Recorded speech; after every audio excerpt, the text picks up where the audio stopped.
welcome to Tech Latest from Nikkei Asia, where we bring you the freshest updates from the technology sector in Asia. This week, we're taking a deep dive into America's appetite for Chinese social media apps. President Trump has made good on his pledge to spare TikTok from a forced shutdown, at least for now. On his first day in office, he gave the company a 75-day grace period before a seller ban order is enforced. But millions of users have already downloaded another Chinese app just in case TikTok goes dark. Xiaohongshu, also known as a RedNote. Here to talk about Xiaohongshu and more is Sissy Cho, Nikkei Asia's expert on Chinese internet companies. Welcome, Sissy. Hi, Katey. Thanks for having me. Always a pleasure. So you've been covering Xiaohongshu for many months, if not years now. You had a great feature on their domestic business last July. Can you tell us a bit about what makes the platform different from its peers and why it's so popular in China? Sure, Katey. So the app is not only widely popular in China, but also very popular in overseas Chinese community. And some call it the Chinese equivalent of Instagram, but I don't think that is the case. And this app has no Chinese or foreign equivalents, actually, because it works in a much better way, a nice combination of Weibo, Baidu, Dianping, and Mafengwo. Those are the Chinese equivalents for X, Google, Yelp, and TripAdvisor. And also because there are much more authentic users on the platform, the so-called high-quality users, among which half were born after 1995, and 70% of them are female.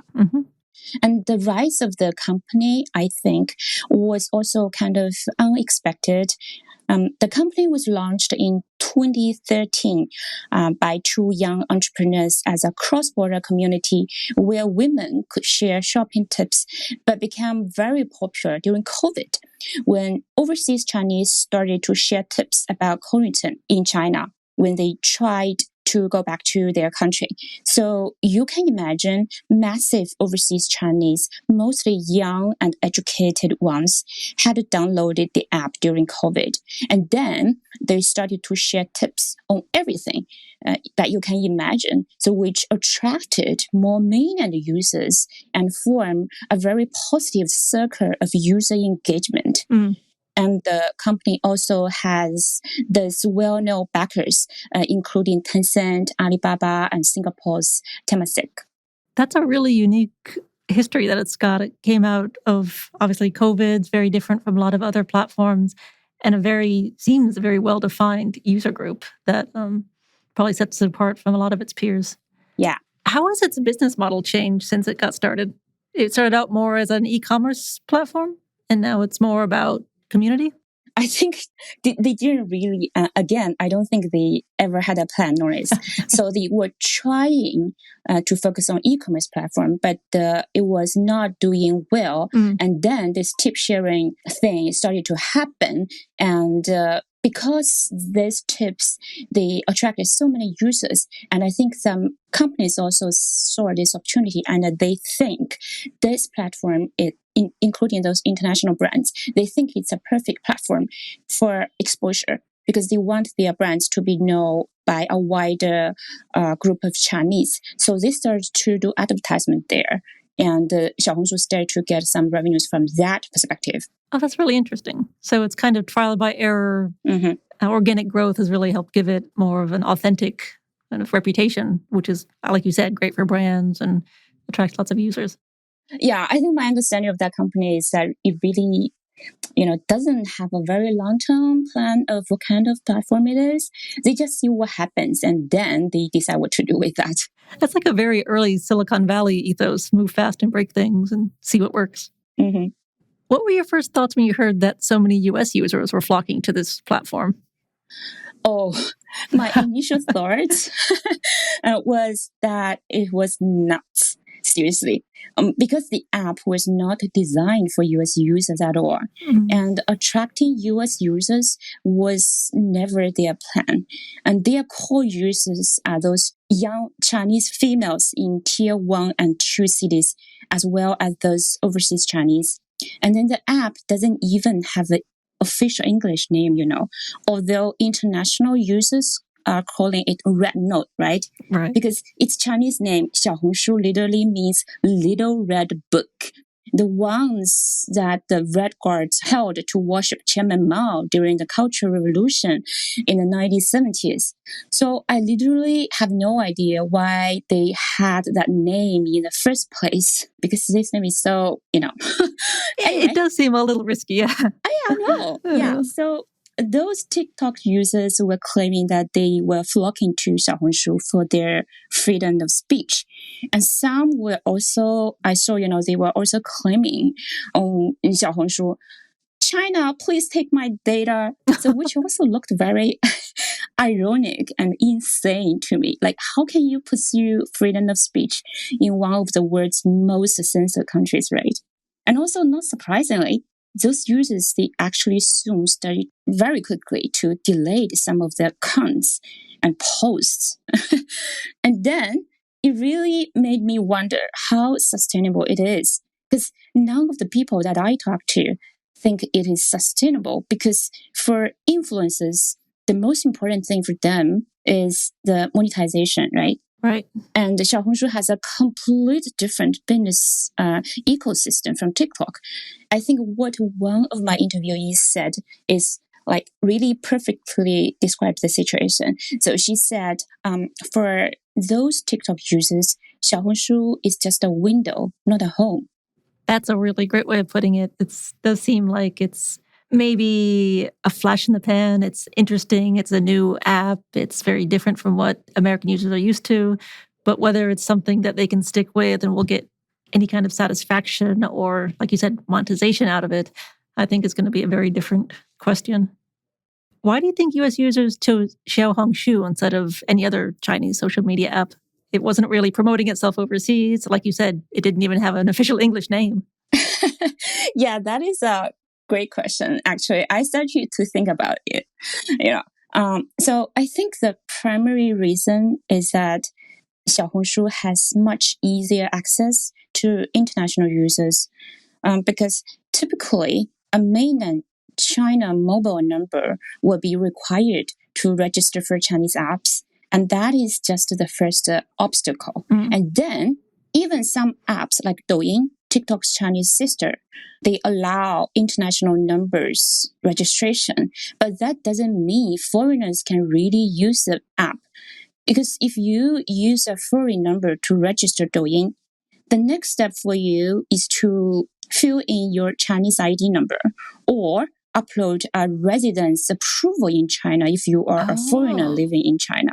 So that is to say, for foreigners outside China, a lot of Chinese apps are still not accessible, let alone Douyin itself is not even available in app stores outside China. I see. If you want to use Douyin, you have to get a VPN to access the Chinese app store, to download it first, and then you have to go through all those real name registration systems, which is like almost impossible thing.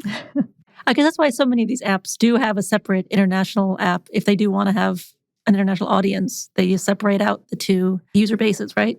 Exactly. Yeah. So 小红书 is like a real exception because, first of all, it is available in overseas app stores. And then it allows users to register with foreign mobile numbers without complying with China's strict real name registration system. That is to say, if you have a foreign number, you can just register it without additional steps.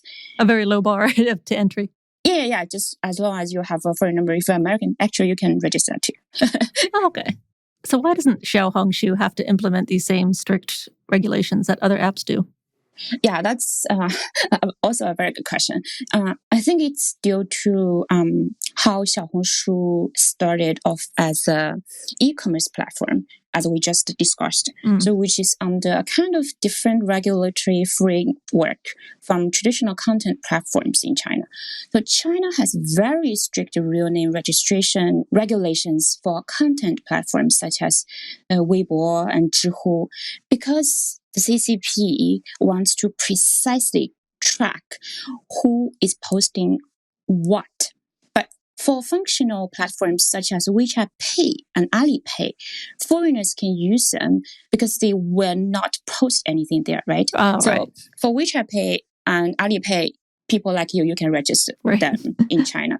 It's now very tricky because if you take a look at Xiaohongshu now, it is obviously a content platform, right? Right. And actually my contacts close to the company told me that Xiaohongshu has kept telling Chinese regulators that it is not really a content platform, but it is a good international publicity platform for the CCP with the loose registration restrictions.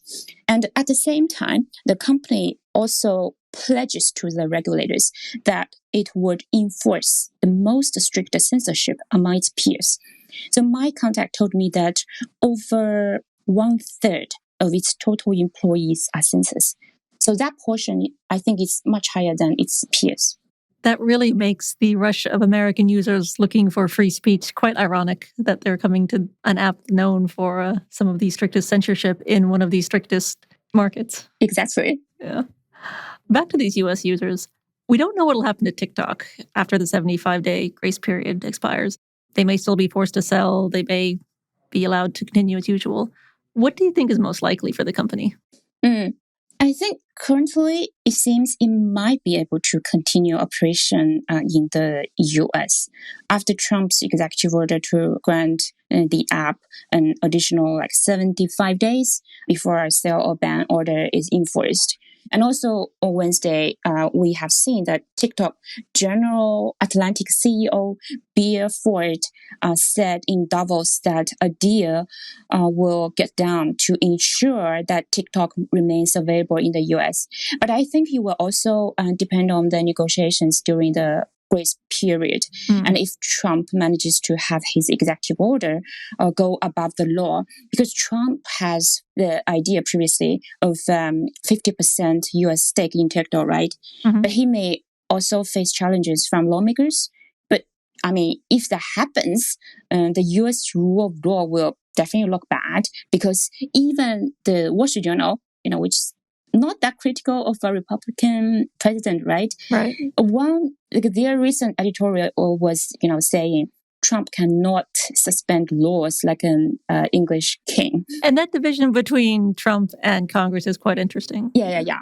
And also, so if you take a look at the Google and Apple's app stores, the TikTok app on Apple and Google are still not back to the shelf yet after they were taken down on Sunday.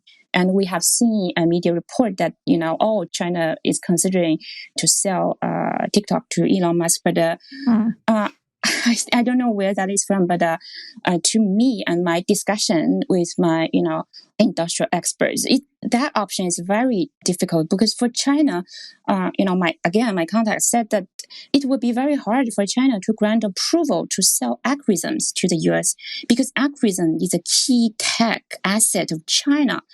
And on the other hand, no one will buy TikTok without its algorithm, right? Right. So it's like a dead end. Yeah. And then also, I think Elon Musk's role in the negotiation would also be very interesting. One speculation from my contact is that Elon Musk may leverage the TikTok negotiation to advance Tesla's FSD approval in China. I think that's a very, very interesting speculation, but let's see. That is a lot of crossover between his interests. Yeah. Exactly. That's the theme of the next 4 years is no one knows what's going to happen. Seeing all the uncertainty and drama around TikTok in the US, what do you think other Chinese apps, not just Xiaohongshu, but any others, think about the opportunity to grab US users? Do they see it as a good chance or just not worth it given the hassle? Or is that also too early to say? I think it would be too optimistic, or it was even a wishful think to say that, more Chinese apps will grab US users. Because first of all, China wants to separate its users from the rest of the world because of its ideology consideration. They don't want outside users telling Chinese people what is happening, in other places, right? Very good point. And then, although there appears to be a current short-term honeymoon on Xiaohongshu between those Chinese and American users, but in the future, differences in perspectives, cultural tensions, and the conflicting values around lifestyle and everything are likely to become increasingly apparent, among users from both countries. And that probably might trigger regulations and crackdown on these Chinese platforms from Beijing. Right. I mean, also, like, it's also very important to know that, you know, those Chinese platforms, they have very different business models for influencers compared to, you know, TikTok and Instagram. And let alone those China hawks in Trump's cabinet, I am sure they will continue to put scrutiny on Chinese apps over national security concerns, right? Right. And then, lastly, let's take a look, you know, at this. So almost all U.S. social media platforms are banned in China, and U.S. lawmakers will definitely ask for reciprocal treatment. That's an excellent point. And we have already seen that Elon Musk has, you know, said that it is unfair for X being banned in China. Well, the U.S. allows TikTok to continue its operation in the U.S. And that's an interesting position for him to take, because I'm sure he realizes X will never be allowed in China, surely. Well, maybe, you know, who knows, you know, let's see how, well, yeah, if he, you know, agrees, you know, all those censorship restrictions, maybe China will allow, who knows? Could be, yeah. But it would also look bad if he tries to get Chinese apps in the US banned while also getting his own self-driving technology approved in China. So yeah, that's another topic for another episode, perhaps. Thank you so much, Sissy. Yes. This has been a fascinating discussion. Thank you, Katey. That's all for this week's episode.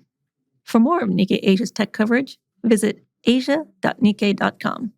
You can also subscribe to our weekly Tech Asia newsletter, which will be delivered to your inbox every Thursday. Thanks again for listening, and check back with us next week for more updates on the tech trends that matter.